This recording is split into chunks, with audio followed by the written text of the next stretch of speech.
Well, I guess do tell her. Well, thank you guys for all coming this morning. I know it was probably a year of challenges, probably just like every year is, and you never know what the challenges are. So, and I never know really what the questions that you have. So when Marcia asked me to come in to give a year in review, I thought maybe it might be better, instead of giving you the typical talk about what we need to be doing during dormant time, that you guys could, if you have any questions or any concerns, you can ask. But some of the first things I'll cover, so I'm going to go real slow until I see questions. I'll just go on here. Some of the first things we'll probably talk about is maybe some of the practices you need to do this winter. The first one is your most formal down here, especially as you get further south, you get more heat. Heat kind of drives navel orangeworm development. So, of course, when you start thinking navel orangeworm management, runs right into sanitation. And a lot of the work by Walt Penley, which is now that position filled by Chris, which we'll be talking a little bit later, as well as Joel Siegel, as well as my predecessor at Merced County, Lonnie Hendricks. Some of the first work they did showed that basically for every mummy left in a tree is equivalent to about 1% navel orangeworm damage. So doing a better job of trying to remove those mummies from the trees, especially if you're growing soft shell varieties, that gives you a nice idea. Now that's if no spray was applied for the most part, and in a moderate navel orangeworm year. So of course, if you make an application, you can reduce that. But nonetheless, if you're coming in with the capacity to have 2, 3, 4, 5%, you're going to have a harder time to get below that 2% navel orangeworm level you're looking above the industry standard. And that's where that essence, that thought of 2 mummies per tree. Now you got to remember that 2 mummies per tree was, again, northern San Joaquin Valley conditions, so Merced County and southern Stanislaus County. And as you get more degree days and more heat as you go further south, so same reason why we can't grow cotton in the north part of Merced, but you guys can down here, well, certain types for most years. As you get more heat to force that development, you also drive the development of the insect. So most likely, I would probably say I wouldn't feel comfortable with necessarily 2 mummies per tree in this area. And Brad Higby has shown that in Kern County, with their stuff down there, that they have to actually sanitize to 0.7 mummies per tree on average in order to get less than 2% navel orangeworm damage. So heat is a difference. Why 2 mummies per tree in Merced and 0.7 mummies per tree in Kern County? That's mainly due to that aspect of heat driving that development. Probably in this area, I mean, I'm shooting from the hip when I say this, but you're probably looking to 1 to 1.5 mummies per tree on average, since you do have a little bit more heat. So that's one of the first aspects, and that can essentially be done anytime. You get it on the ground. A lot of people tend to wait till we get a little bit more rain, but does it ever rain? Who knows? Hopefully it will. The second aspect is if you're dealing with some scab issues. Well, this question came up outside. And maybe some bacterial spot issues if you have fritz and you see this gumming. I don't know if you guys are aware of that, but we can go into that a little bit later. Basically, you're looking at a delayed dormant application of copper and oil for management of scab and bacterial spot. If you want to go through and really give scab a little bit more of a zinger, you can have chlorothalonil oil, but you need to do that before true bud swell. If you see any green tissue on the tip of those buds, don't make that application because you will burn those leaves. The other thing to think about is there's been a lot of information about bee health and the use of certain pesticides, and chlorothalonil actually comes up in those. I'm not going to go into all the details because I'm not the authority on that. But what I will say is that probably moving chlorothalonil till anytime in January, or even late December and January application to get it out in case those hives get placed a little earlier might be a strategy to have in mind if you're planning to use that for scab control in the dormant season. The other thing is if you plan to use chlorothalonil in season, you do have that really long PHI. This is Bravo and Echo. Those are 2 of those products. You have this real long pre-harvest interval, but essentially trying to use it when you probably don't have the bees in the orchard might be a wise thing to consider. Basically, long story short, it looks like it makes the bees more susceptible to nosema, the mite. You mentioned bacterial spot. I know it's pretty common in the Pesto area. How far south have you seen it? So bacterial spot, I'll go through that, Ernie, real quick. So bacterial spot is actually the same bacterium, a similar bacterium, I shouldn't say the same because it's not the same, it's a similar bacterium to what we have that causes walnut blight. It's an Xanthomonas species. It's really driven, the pressure that we see is driven by warm rainfall events. So what, I guess, and they have it in Australia, and we picked it up this year, but I think we've had it for probably at least 5 years, maybe longer. And now it's pretty widespread along certain borders of northern San Joaquin, or southern San Joaquin, northern San Joaquin County, and northern Merced County around the Merced River area. So the furthest south I've seen it, I picked up just a little bit, where I was not even close to economic damage. I mean, I just saw it and I sent it in for sampling down in the Chowchilla area. And the new advisor, Garit, who's actually out of the country right now, he hasn't been able to find it pretty much south of the Chowchilla area. And my guess is it's rainfall. Now with that disease, Fritz is very susceptible to it, and that's probably the only variety I'm mostly concerned about. I mean, Knee Plus and Peerless, I think, are on the list, but we don't have much of those plantings around anymore. So Fritz is on that list of concern, but the aspect is I just don't think as you get further west and south of kind of that Merced River area, you'll see it pop up unless you get a lot of late spring rains. That'll drive the development of that bacterium. And basically it's water splash. That's why you need the rain for that to happen. When you think bacterial diseases, think where they're very common, and this will give you an idea of the environmental conditions. They're very common in the southeastern U.S. They're very common, like my folks grow apples and peaches in the Midwest. They're very common there. Fire blight runs rampant in our orchards annually throughout the whole season because of that, in-season rain and humidity. I think we're not going to face the same fate of Fritz in Australia, which is by the chainsaw. I think we're actually we're gonna be okay, as long as we're able to. As long as we don't get spring rain. Yeah. So it depends on how the weather pattern shifts and where we go. I think we'll take rain anywhere right now. Well, right now it's great. I think it's relatively dormant, and we don't see much of an issue. And it's those in-season rains that really drive that development.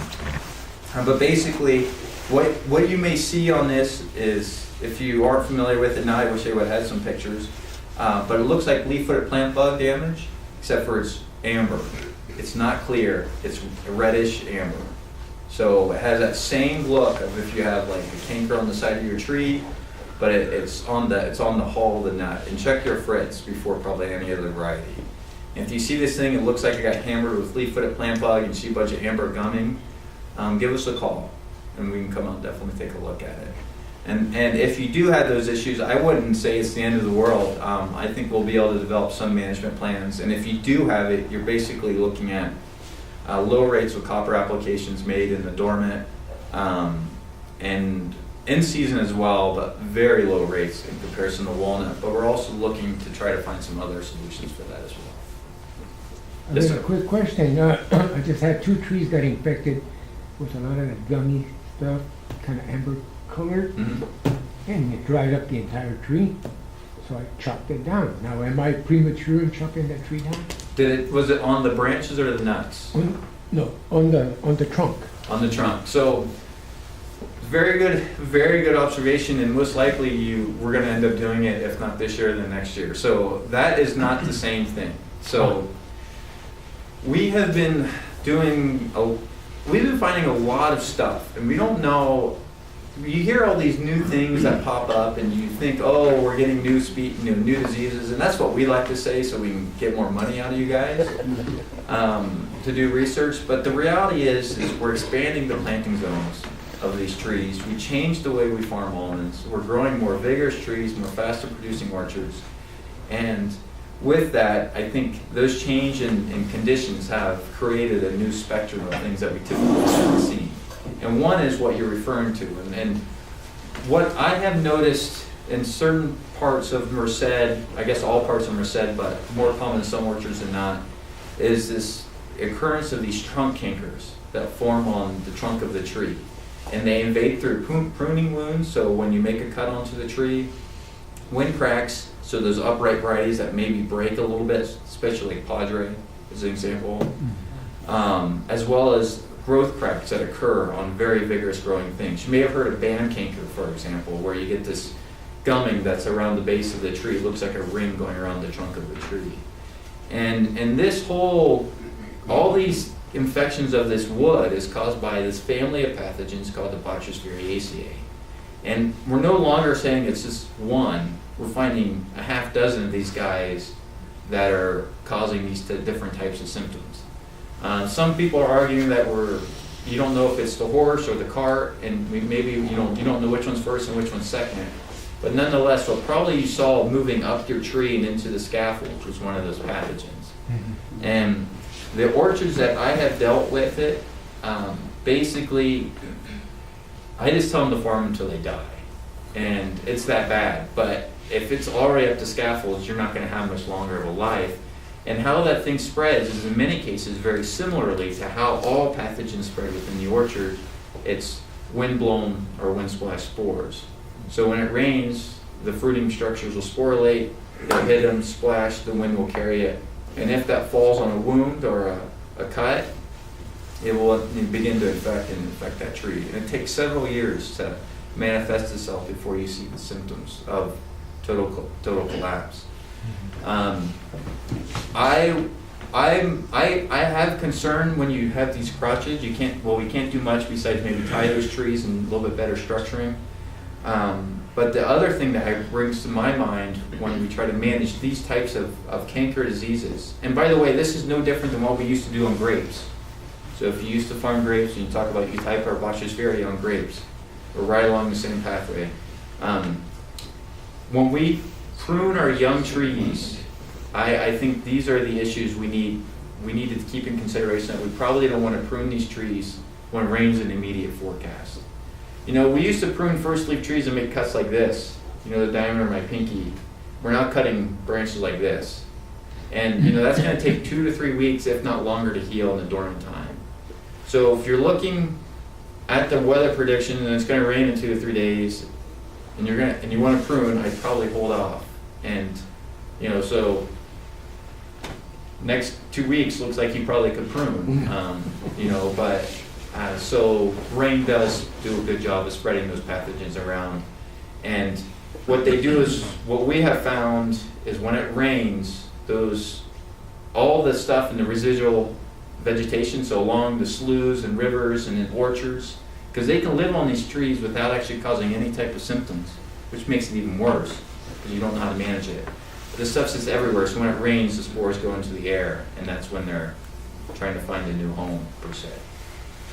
So I think you did the right thing. So I don't recall if we talked about painting those wounds. And you did some work on painting, and it didn't really do much. So in grapes, they found success of painting on certain products. One includes boron. It's this boron paste that they put on. Don't do that on almond. You'll kill the branch. Almonds are very sensitive to boron, and we're working on that. We're actually trying to see if we can do what we used to do with insecticide and paint, but do it with fungicide and paint pruning wounds. So when we make those big cuts, if we cover them, can prevent infection. I don't know. We're still working on it. And the funny thing is, I spent like a day and a half setting up these plots, and we did all this stuff before a rainstorm, and the grower was going to prune them anyways, no matter what I told him to do. And we still haven't got any disease. So, until we know, sometimes these things just don't happen. That's the fun part about research. Did you have a question? How many of you guys are short on water this year? I figured you were going to be short. I thought that was another area. We talked a little bit about this about the Almond conference. I know it's not good in many cases, but I thought maybe we could cover a few tips and some thoughts to keep in mind as you go through the season. As many of you know, the best way when you have a water short season, below 85% of full water use, the best thing to do is to spread it out evenly across the season. So if you only have 70% of your normal water allotment, then you apply 70% of the water every week and you spread it out through the season. That's the best strategy. And You can talk about pulling some back at stress sensitive stages, but basically the thing to think about is when you put less water on these trees in the spring, you're reducing the amount of photosynthate, so you're building smaller nuts. And so when I say you're building smaller nuts, think of it like a home. You're building a smaller home. So when you go through the season, you actually don't need as much furniture and resources to fill that home. And so that's why spreading it out over time, it will lead to reduction of nut size, but it will get those trees through the season and allow them to produce more or better the next year than trying to guess when is the right time to put it on. If more water comes available, then you just essentially add that water to the budget as you go through the season. That's why it's pretty nice and easy. Goldhammer did a 5-year study looking at this, essentially showing that he did all these weird contraptions of cutting water here, cutting water there, cutting it early, cutting it late, cutting it post-harvest, cutting it pre-haul split. And basically, with all that confusion, the best consistent producer was the one where he spread it out over the whole season. So that's probably my best advice on how to manage that. If you are managing a salt issue, because definitely when you irrigate agriculture, you have an issue with salt, you probably do want to consider some winter profiling fill to kind of push some of that salt out. But again, that's dependent upon the rate or the type of water you have and how much water you have. In many cases, I would probably say, and we have some data that suggests, even though you won't hear many of us, we're not quite where we feel the most confident about this, but it's not that important to go through and fill your winter recharge, do a true winter recharge when you're going to be short on water. What we've found is trees that we let stress through the winter and trees that we filled with irrigation still stressed about the same time in the season. They're only maybe about a week apart. And if you think about it, it makes sense. Once you get full leaf expansion on the tree, that's when it really starts sucking out the water. So if you're going to be really short on water, you might want to consider withholding that winter recharge and saving that water for in-season when you're looking to make those applications. And that may seem a little bit counterintuitive, but the reason why we tend to actually make that winter recharge was in many cases to fill the profile so we can kind of just do our basic ETC calculations and know when to irrigate. The second one was for salinity management. And that's was the key to the winter recharge. It's a good time when you're not pulling water out to put a bunch of water on and try to leach those salts below the root zone. So again, if you're in that situation and you have some different tidal water, you should consider it. If you're from a well and those types of issues, and you do have salt buildup, I would definitely probably consider a winter recharge to kind of flush a little bit. No argument, all sounds good. What's that? I was gonna say you probably. I used your orchard as a example orchard from 2009? Yeah. So basically, correct me if I'm wrong on this. What we saw there was we had the cut in 2009. You had 12 inches of water. No, we used about 2.5 feet. We probably could get by with less if we didn't set a crop, which we didn't put the bees. And we tried F-roll, and that didn't seem to report bloom. If you can eliminate the crop, you can get a lot less water trying to keep it alive. The trees in good standing. Yeah, well, I think it's about 5 to 10% depending upon how heavy a crop you set. So I agree with that. You can get by with a lot less water, and that's 10% that you can essentially build for the next year. So basically, you saw a decline mainly because of the bees, but then the next year, did you see a decline as well? We had sufficient water to irrigate in the fall, like a normal fall, and so we really didn't see a lot of effect the next year. Okay. But if we could figure out how to abort bloom, which sounds against the rule of thumb with how you farm, but if we could effectively, you're going to be short, you may have enough water for 3 blocks, irrigate 3 blocks, and then 1 block for sacrifice 1 block. So what's the worst case scenario in here? Who doesn't want to raise their hand and admit it? But a foot and a half, 12 to 18 inches, 24 inches.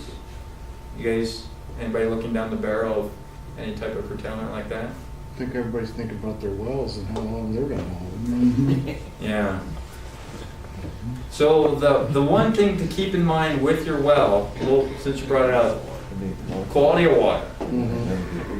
When you, and this is the worst thing about when you have a poor well quality, you have to actually apply more water in order to keep that salt from below the root zone.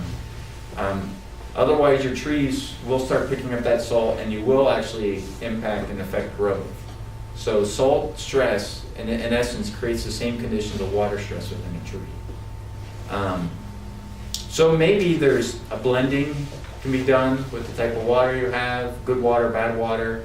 The jury's still out on which is the best strategy to manage with that. I couldn't tell you that one, if you should blend or go bad water, good water, bad water, good water. I don't know.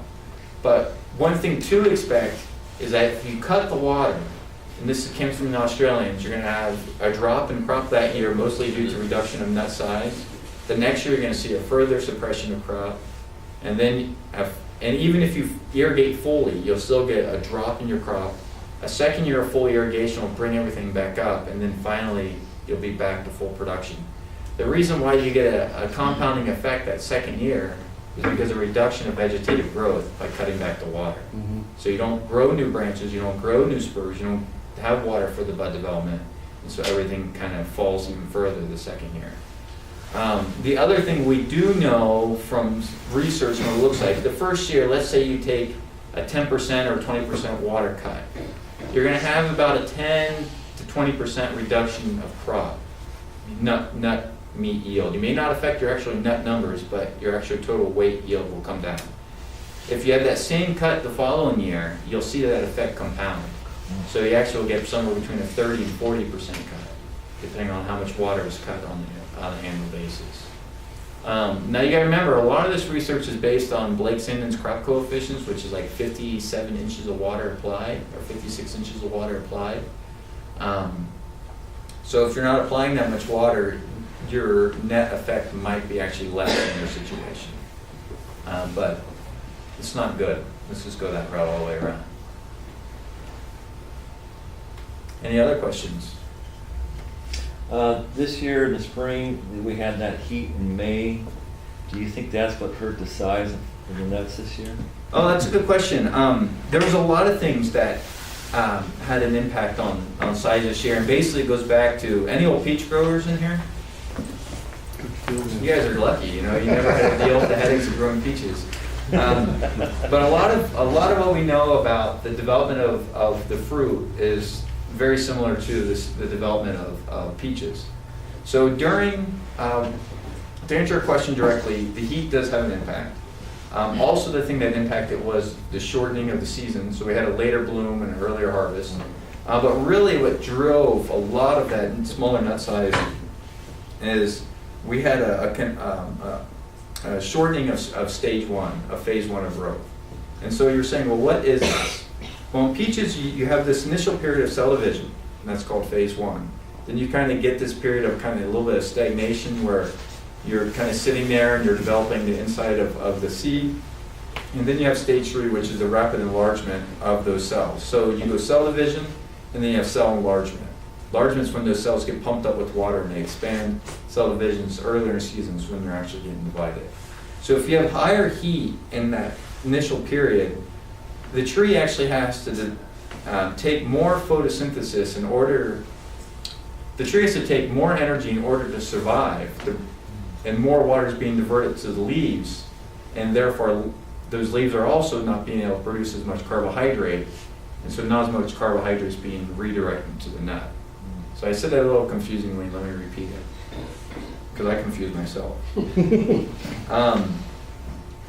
So basically, in the early season, the tree can only produce so much sugar.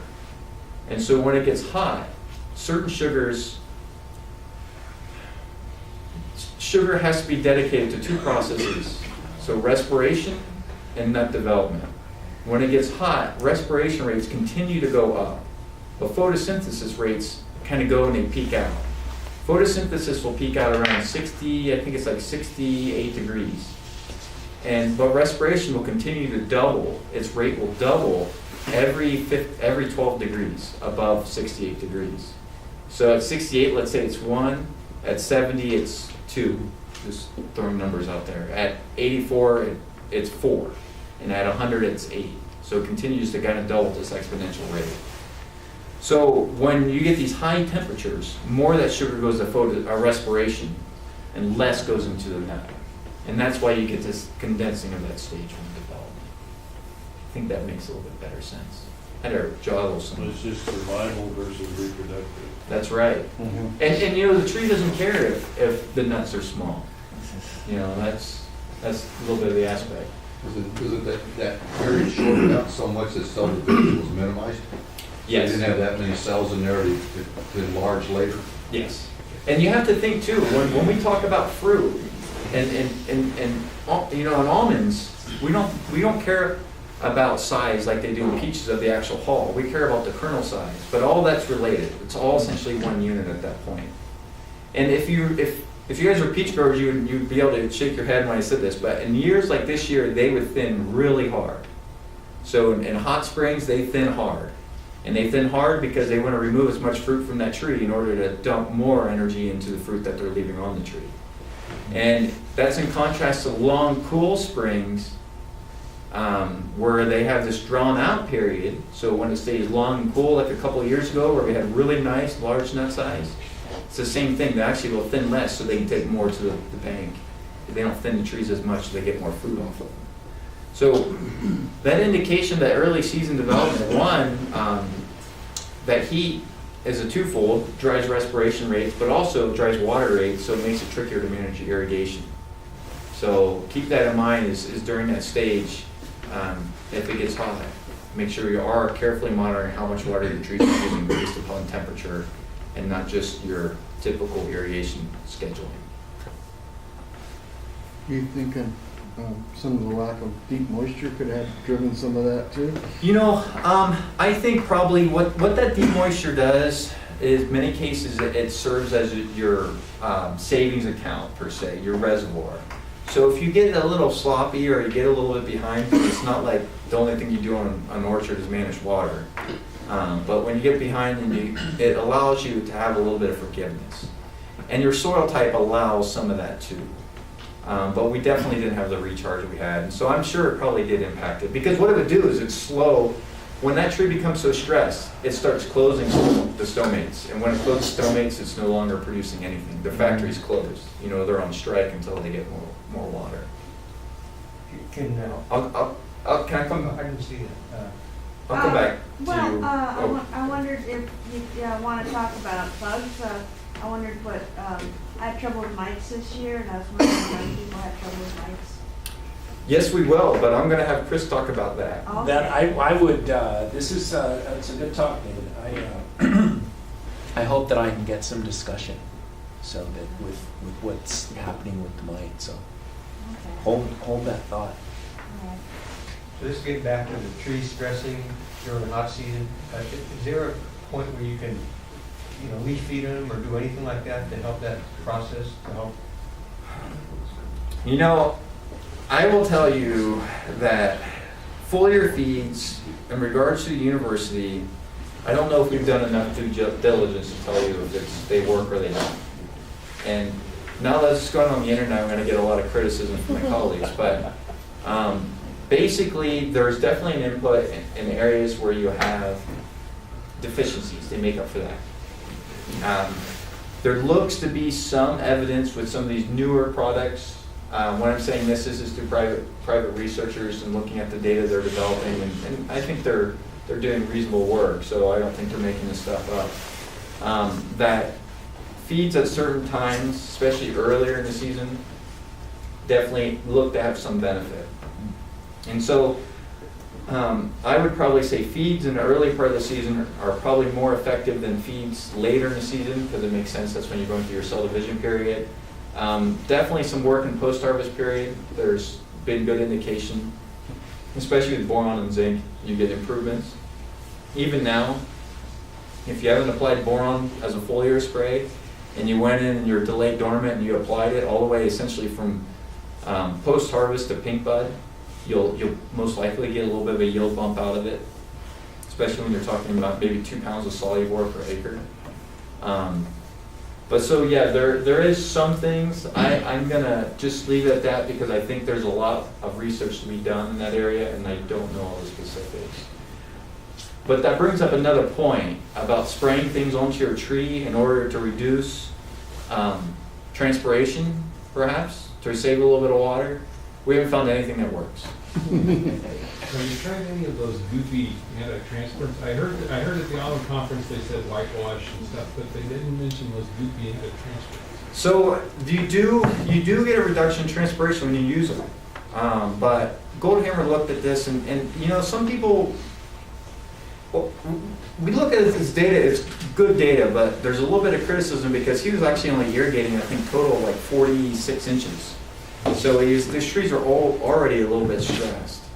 But he never saw, even with the application of anti-transpirants, he was able to reduce transpiration, but we never saw a true water use that we're able to get out of it. So they did what they said they were going to do, but it never really gave us what we wanted to get.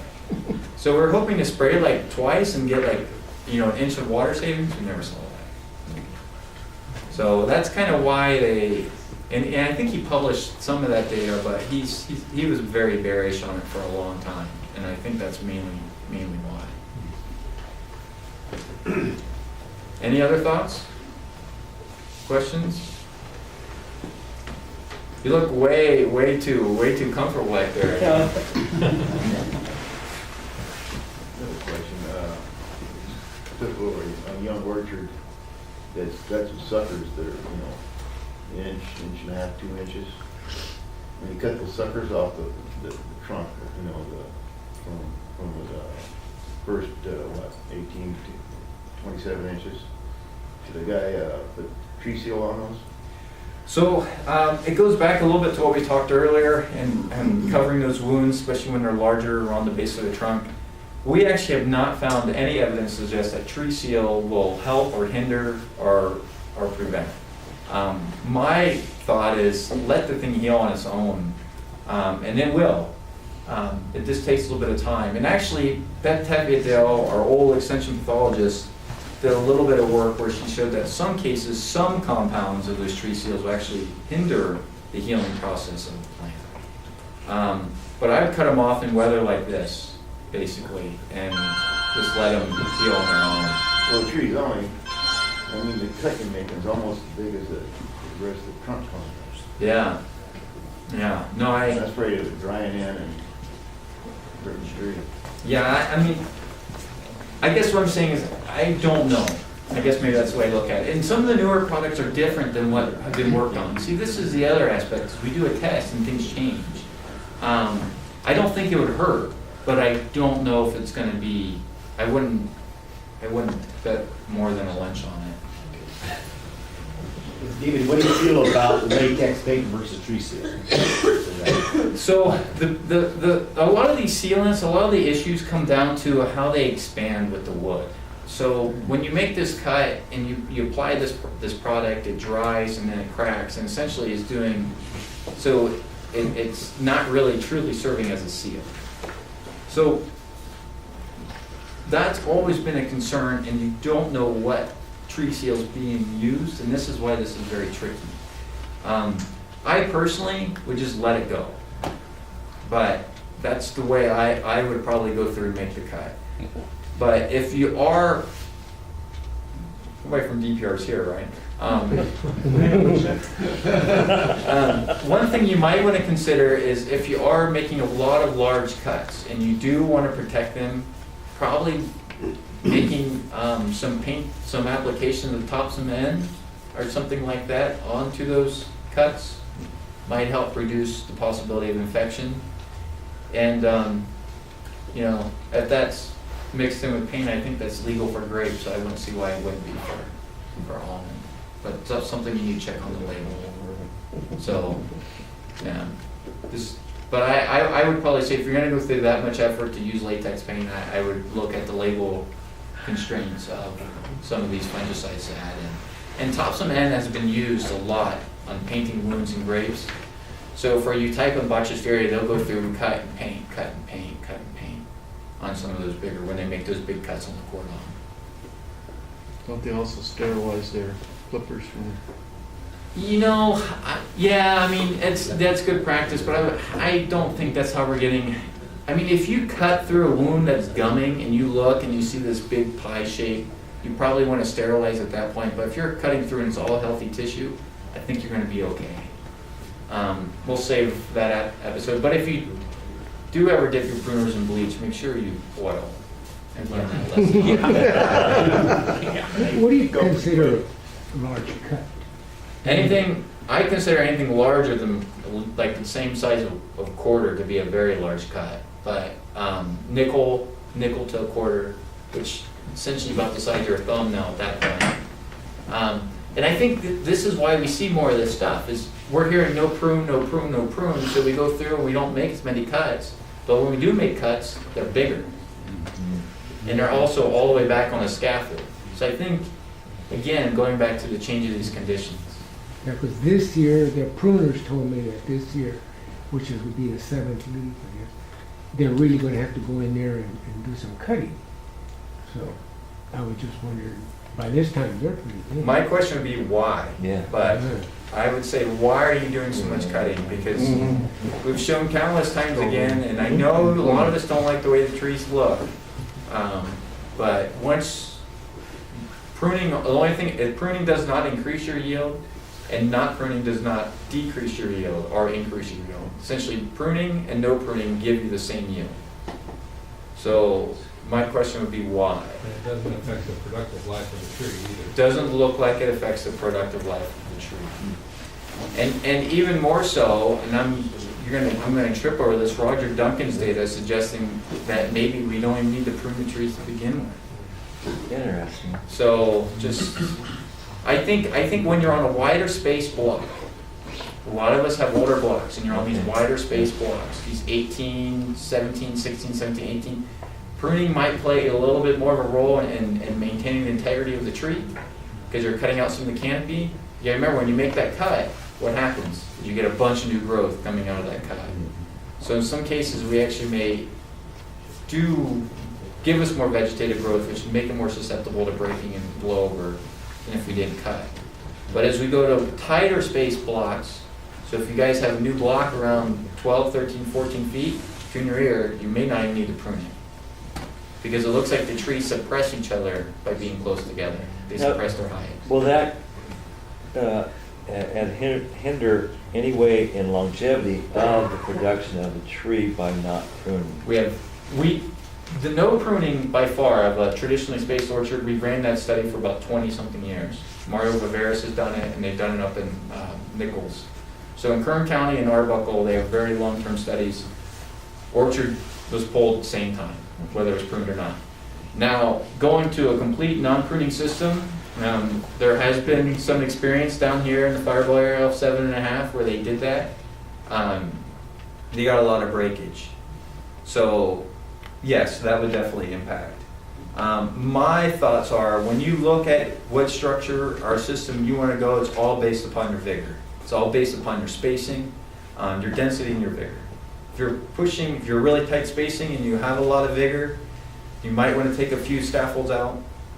With your tight spacing, you don't have a lot of vigor, you might be able to get away with it. I'm shooting from the hip, but the data is very compelling to say, for us to sit there and say, you guys need to prune the structure of these trees like we traditionally have. Is it more critical to stake every tree when you're doing a non-prune? I think it's more critical to tie, and it probably does have some critical to stake and tie. The reason why is you have a crooked trunk, it's hard to grab that thing with the shaker head, and you're going to get more issues with barking. And I think custom harvesters would agree with me on that. They like everything being nice and straight because you can go through them a lot faster. And that's what you're doing when you stake that. The staking that's holding the trunk in place, it's not going to hurt, it's not going to affect the canopy. The scaffold tie or the circle tie is what's going to help you maintain a little bit of structural integrity. And I would probably still at this point think that's the right strategy to go if you're leaving a lot of canopy up there. Because you got to remember, each one of those leaves is like sails, and you guys get a lot of wind down here. I know that from my experience on 7.5. We worked out there in the dust storm. It was ridiculous. I think I got one more question. I'm getting the hook here. I prune my trees. They're being pruned right now. But I had to prune them because of the wind problem. I had more canopy on one side of the tree than the other side. And I pruned to make the tree even, not for any other reason, for production-wise or anything. And that's hurting the trees too? I don't know, but see, this is where I will say I like to hear. You have a reason of what you're doing, why you're doing what you're doing. And I don't know. I did it for blows. That's why I did it, because I was getting more weight on one side of the tree, on the downwind side of the tree than the upwind side. And then you wonder if that sets a bunch of crop, and then you get a little bit of a rain event and a windstorm that those things will fall over.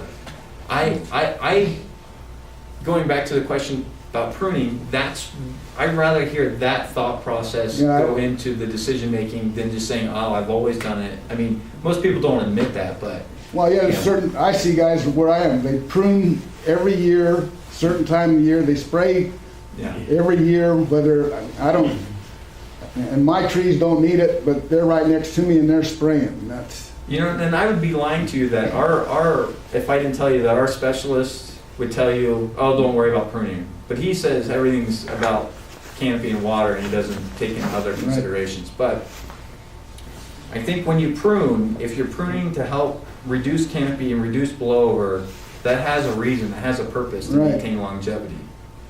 But if you're pushing a big tree, so give you an example, my rootstock trial, we had nitrate, nitrogen in the groundwater, and we split the cartons in the first year. I was thinking, oh man, I'm going to have an awesome block here. I'm going to be like, we're working with this farmer. Well, it didn't turn out that way, but you understand why. So he went through and he pruned those hard, the 3 scaffolds. So an intermediate length, but still he's making cuts about like this. And he cut off everything else. We had tremendous amount of breakage in that. And I almost wonder, after they start loading up this year with crop on the 3rd year, I almost wonder if maybe we should have managed our vigor a little bit differently by choosing more scaffolds, or in that case, maybe just topping them and seeing what happened. But to give you, I mean, it's an adventure. Let's just go that way. This is the first time I've pruned my trees since they were 3-year-old trees. That's other than cutting branches out that hinder equipment up through the rows. That's the only pruning I've ever done. And one thing to encourage them is to go, instead of just cutting a branch and leaving a stub, cut it all the way back to a union, to a juncture or a junction, or take it all the way back to the scaffold. So they're making fewer thinning cuts, but those cuts are bigger. They may be a little bit bigger, removing more material. The one style is first year tree goes to 6 feet growing and then topping. And is there any results of that style? And close planting, 12, 14. Other than they get really good yields. Early. Yeah, early. I have no idea. I mean, a lot of this stuff we don't know. And we're asking the same question you guys are. And the problem with the way we move is we hear it after you guys do. So then we set the plot up. So 25 years later, we got the answer. But you guys already have the answer. So, the data Roger's showing is coming tighter and tighter, is actually looking like it's going to provide some better benefits. He gets less scaffold breakage. Looks like the production is still going up. He gets less tree blowover, and that's why his production is still maintaining or going up, is because he's not losing so many trees per acre. And when he does lose a tree, it's a smaller percentage of the total canopy. Nurseries love this, by the way. But basically, those are the three benefits. Water use is the same. Relative fertilizer use is the same because it's crop dependent. But crop seems to be cumulatively higher and also trending higher on an annual basis.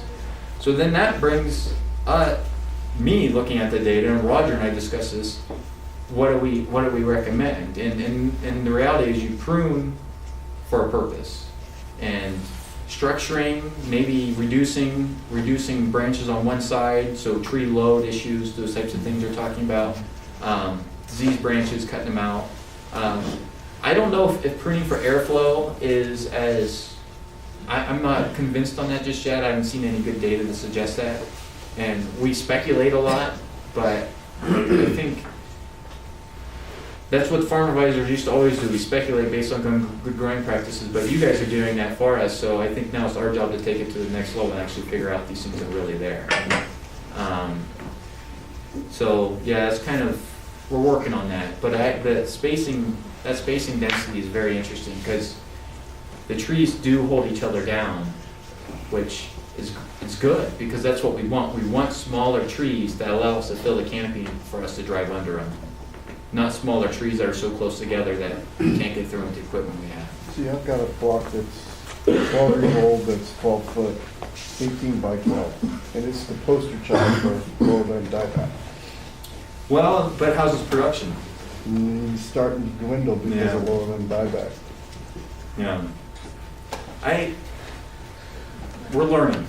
I mean, I I know what you look mean. back to my clean peach days when we used to plant 300 trees to the acre. Yeah, you got great yields your first 3 or 4 or 5 years, but then it dropped off too. When I asked if there's peach growers, I was clean peach field man. no, I think there's some issues. Ernie's bringing up good points. I think there's some issues here that we need to make sure we understand that could be a potential. I do think you are going to have a lot more shade out and lower canopy depth in a higher dense orchard, and I think you should expect that. But where's that going to lead? I don't know. We also have lower limb dieback blocks that have been a tremendous issue, and everybody, they complain and call me out every year, but they're still getting great production for the area. So, What about the mechanical pruning? you know, again, I, I think topping or maybe hedging in order to keep light on the floor is a good thing. So what we have found, university, when I say we, is basically once you start getting over that 80% light interception, so less than 20% of the sunlight hitting the floor, you start increasing your risk of food safety issue because you don't get dry out and you don't get heat and you don't get killed. And also you have more issues with drying your nuts once it starts raining, so they have to be sitting on the floor longer. So what I have seen people do with close canopied orchards like that, like a 20 by 20 planting where they're all the way in, they'll go through no hedge them to give them about a 2-foot strip of light on the ground. And I think that's a good practice, and they seem to be happy with that, especially since they're growing Monterey and Fritz, and you get rain on those varieties, you're delayed another week and a half. these were young trees though, they're only 6-year-old trees. And I've seen this case where these guys grow them up and they top them. Russell Harris is doing a lot of that. Yeah. And those guys are getting some really good yields, but I have no idea where they'll be 5 years from now. That's my question. That's- I mean, the yeah. investment is, Yeah, I'm what is the looking- return? 20 years down the road, I'm not looking short term. Yeah. That's That's what worries me. Yeah, that's, you farmers, you have to all play the long game. You know? Yeah. You know? Well, I just know that, like I was in the nursery business 30 years ago, and this topping thing was a big deal in the mid-'80s, and it disappeared. And I never knew exactly why it disappeared, but to me that just was saying, it was kind of a short-term thing. It was like guys did it, and then they quit after a while. And I'm thinking that there was something wrong, and it was probably that crow's nest business, shading everything out and all of that. But like, to me, it's like another, it's a fad is back. Well, and it's just like clothing, right? Yeah. Every 20 years. The one thing I have concern is when we leave a lot of scaffolds on these trees, they continue to enlarge. And then once they start enlarging, they run into each other, and then they get these big inclusions. And so they no longer are able to grow and structurally develop with the tree. So I worry about that. I think it's better to go through and I'm not going to say you need to have 3 or 4, what number it is, but there needs to be adequate space between your scaffolds so they can develop and have enough connective tissue to the trunk. Or otherwise you should expect breakage at some point in that orchard. And that's my general feeling. Now, do I have any proof on that? No, but looking at enough orchards, I see a lot more breakage and scaffold loss on those, but they have more scaffolds to lose.